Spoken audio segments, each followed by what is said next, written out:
The gift of the Nile, cradle of civilization, the Nile River, a lifeline in the desert, a source of life, food and transportation for thousands of years.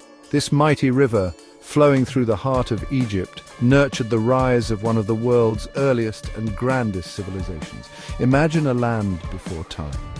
The scorching Sahara Desert stretched as far as the eye could see, but along the Nile, a miracle occurred. The Nile flooded predictably every year. This deposited rich, fertile silt on its banks. This gift of the Nile transformed the arid land into a lush paradise. People were drawn to this lifeline. They settled along its banks, they farmed the fertile land. They built villages that grew into towns and cities. Thus, the Nile was not just a river, it was the cradle of Egyptian civilization. The Nile gave life to Egypt, it dictated the rhythm of their lives. The annual floods became a cornerstone of their calendar and beliefs. Egyptians worshipped the Nile as a god. They understood its power and importance. The river was their lifeline. It connected them, nourished them, and shaped their destiny. The Nile's influence extended beyond agriculture. It became a highway for trade and communication. Boats laden with goods traversed its waters. They connected communities along the river.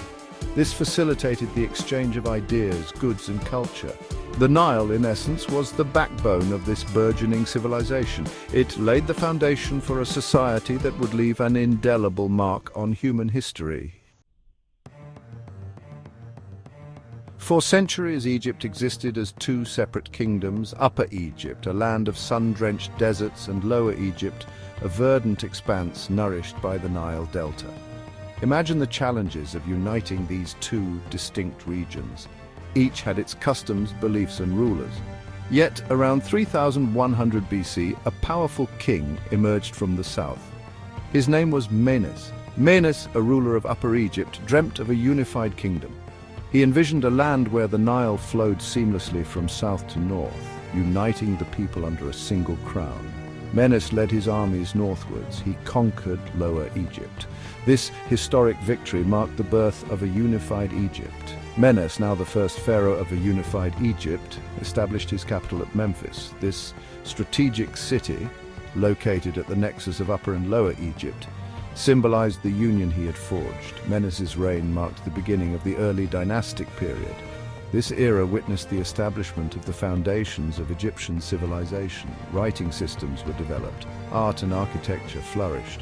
The concept of divine kingship, with the pharaoh as the embodiment of Horus, the falcon god, took root. Menes's unification of Egypt was a pivotal moment.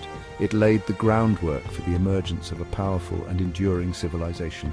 It ushered in an era of unprecedented prosperity, innovation, and cultural brilliance. The story of Egypt, as we know it, truly begins with the unification under Menes.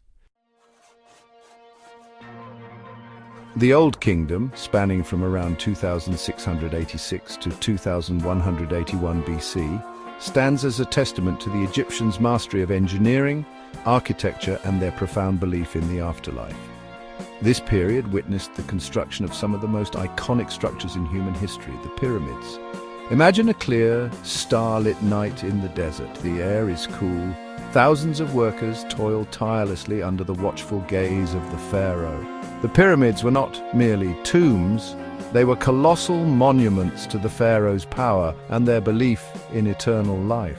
These massive structures, built with astonishing precision, contained everything the pharaoh was believed to need in the afterlife. Treasures, food, weapons, and even boats were entombed within these colossal structures. The most famous pyramids, those of Giza, stand as enduring symbols of the Old Kingdom. The Great Pyramid of Giza, built for the pharaoh Khufu, is a marvel of engineering. It consists of over 2 million stone blocks, each weighing an average of 2.5 tons. The sheer scale of these structures is awe-inspiring. It reflects the Egyptians' advanced understanding of mathematics, astronomy, and construction techniques. The pyramids were not built overnight. They were the result of years of planning, organization, and the labor of thousands of skilled workers. These workers were not slaves, but ordinary Egyptians who owed a period of service to the pharaoh. The construction of the pyramids was a national endeavor. It fostered a sense of unity and purpose amongst the ancient Egyptians. Following the Old Kingdom's decline, Egypt entered a period known as the First Intermediate Period. It was a time of political instability and decentralization. However, around 2055 BC, a new dynasty emerged from Thebes and reunited Egypt, ushering in the Middle Kingdom. Imagine a period of peace and prosperity returning to the land. The Nile flows abundantly, nourishing the fields and bringing life back to the kingdom. The Middle Kingdom, spanning from around 2055 to 1786 BC, was marked by a period of stability and cultural flourishing. Pharaohs of this era focused on expanding trade, improving irrigation, and strengthening Egypt's borders. They commissioned ambitious building projects, including temples, tombs, and irrigation canals, further enhancing the prosperity of the kingdom. Literature and the arts flourished during the Middle Kingdom. This era produced some of Egypt's finest works of literature. These texts offered insights into the Egyptians' beliefs, values, and daily lives.